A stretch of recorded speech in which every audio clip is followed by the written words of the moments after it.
My name is Gwen Day Fuller, and I was a longtime resident in Alexandria until right around 1968 when I got married and moved up to New England. I was up there for many, many years, and I came back in 2006 to help caretake for my mother. And then that evolved into caretaking for my father and my aunt. So basically, I was caretaking from 2001 to just a year ago when my aunt passed away. Um, and our family has been in Alexandria for many, many years, mainly on the south side. I mean, there was at one time I could walk out on the south side of Alexandria, and once I got down around St. Asaph Street, Royal Street, Gibbon Street, I knew so many people. It was like a little enclave. And there were so many African American families in that neighborhood right near the Departmental Progressive Club. And I spent many days right on that corner across the street from the Departmental Club. My cousin, Noreen Bell, who was my father's first cousin, lived there with her husband, Ed Bell, and we spent many, many days in their yard. They had the outdoor backyard concept way back before it ever came into vogue. And so I remember, and I just remember so many beautiful, beautiful memories out in that part of town. We lived on the north side. We lived up at 311 North Alfred Street. And for many years, we didn't have a car because my parents worked for the government and they would walk from Alfred Street over to Washington to get the bus. And many times they stood in front of the John L. Lewis home there on the corner to wait for the bus to come in and take them into work and then bring them out. Um, and when I was in, well, I'll go back. I had my school years at St. Joseph's Catholic Church. I attended school there in the school that they had from, it was kindergarten or first grade all the way up to eighth grade. And then when I finished eighth grade, St. Mary's Academy was integrating for the second year. And I attended St. Mary's Academy for the 4 years before going off to Hampton, which is now Hampton University. But I'm going to go back to my childhood days up on the north side. One of the most exciting things that happened when I was living there was that we finally got a pool open for Black African Americans in the city. We didn't have one before, and of course, as you know, unfortunately, we were not accepted in the other pools. So when that pool opened, it was huge, and so many of us young people went there every day to enjoy swimming, but not only that, learning how to swim. And we gave some really, really wonderful water shows that the whole city would come out to see. And the person in charge of that was Mr. Harry Burke. And there were a lot of other adults who helped him, with all of us kids at that time. So that for me was a really happy memory in Alexandria. And also attending St. Joseph's was a happy memory and a special one because we had the Oblate Sisters of Providence, one of the only Black orders of nuns in the United States.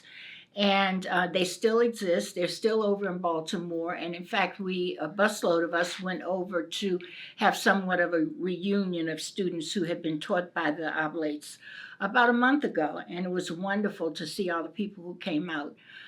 So those are two things. And then, of course, St. Joseph's Church, very important to me. I was baptized there. I made my first communion there. I made my confirmation there. I got married there. So, and I still work in what's called the Women's Auxiliary. I belong to two women's auxiliaries there at St. Joseph's. And we still do, I think, a lot of good work in the neighborhood and in the community. I am so blessed to have had the Oblates, my parents, and all the people in the neighborhood were such wonderful people, and it was truly a community. And even though everything was segregated, and that was horrible as far as I'm concerned, we had everything we needed. We had Miss Bracey's flower shop. We had a grocery store. We had lawyers, Lawyer Brown, and we had just all the doctors, Dr. Lindo, Dr. Carpenter, Dr. West, Dr. LaDre. We had in our little conclave, our little neighborhood. And so those were really good memories. And it's so funny because I moved to the Boston area and I joined a group called the Boston Chapter of Links, which is a national organization. And who did I meet in that group? But one of Dr. West's children, Linda, who was also in the, not Linda, I'm sorry. It wasn't Linda. I can't think of her first name right now. But anyway, his daughter. So, everything came full circle because he delivered me. Dr. Robinson did. That's who was in the group, Dr. Robinson's daughter.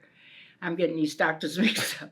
But Dr. Robinson's daughter, and it was just, it gave me chills to think that her father actually delivered me as a baby, because that's another story.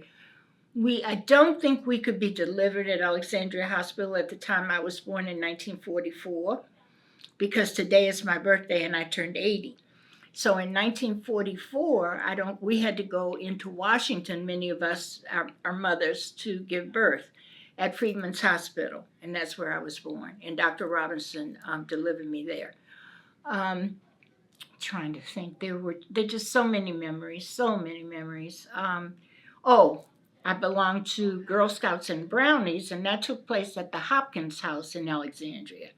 And our troop leaders were Miss Ruth Wright and Miss Frances Burke. And Miss Frances Burke is still living. Miss Wright passed many years ago, but Miss Burke is in her 90s and I think doing quite well. So that was another great experience.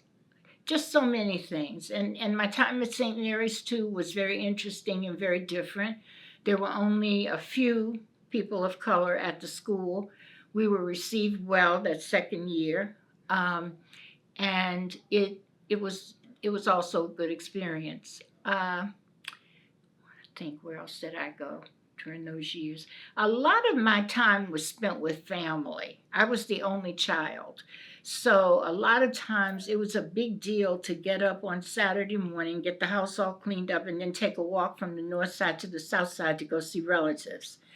And we did a lot of that. And I was like a little fly on the wall. I heard a lot of things, too, and there weren't many cousins at that time. I was one of the first nieces or nephews that my father's brothers and sisters had. And then the younger brother, Clarence, had several children, and the family began to grow. My dad had 6 siblings. My mother also had 6 siblings. My mother was from Caroline County, Virginia, and she and my dad married and built a life here in Alexandria, first with my grandmother on South Royal Street, then from there to 311 North Alfred Street, and then from there we built a house on Fayette Street, and then we built a house up where I live now, which is on Fort Worth Avenue, up off of Seminary. So that was, you kind of follow our lives that way as well. A lot of memories at St. Joseph's, lots of great memories. We had a Christmas play every year and everyone participated, always activities and things to do. I came over here to do some research on the African American Heritage Trail because I've been on that committee for, I guess, now almost 10 years, a group of about 8 of us, and we've become like a little family. And even after the project ended and we had the ribbon cutting and all of that, we still decided we wanted to stay together and meet, maybe every 2 or 3 months or something to think of other projects and things we could do in the city. But I came here to do that, and when I was here, I was looking for information on the Burg and just different areas of Alexandria and people, and I noticed they had all these boxes and folders of information, but so very little on African American history or the local history. And then I noticed that a lot of it was, they were pictures that weren't really the best pictures that could have been taken. And it really concerned me, so I did mention it to Rose. And then from then on, I wanted to do a project where we collect pictures. And I had kind of talked to Audrey Davis about it at Black History. And then Rose, it kind of evolved, she said, into this. And I was just really thrilled. I was so happy. And when she tells me today that you have almost 4,000 pictures, it just makes me really, really happy. I know my ancestors would be happy that I sort of at least had a little bit to do with getting that moving. And I'm really happy about that because that will be something that will be a legacy for our children for years and years to come. And that's so important now, particularly in this era that we're living in, because we're living in very perilous times as far as I'm concerned. And so we need to not get rid of history, but we need to keep history and make sure that our children, boy, if I had known even just 1/50th% of what I know now when I was younger, I think it would have made a whole difference in my life. It might have even affected my career and everything else. I taught school and I'm really happy I did, but there's so much information that we were never given.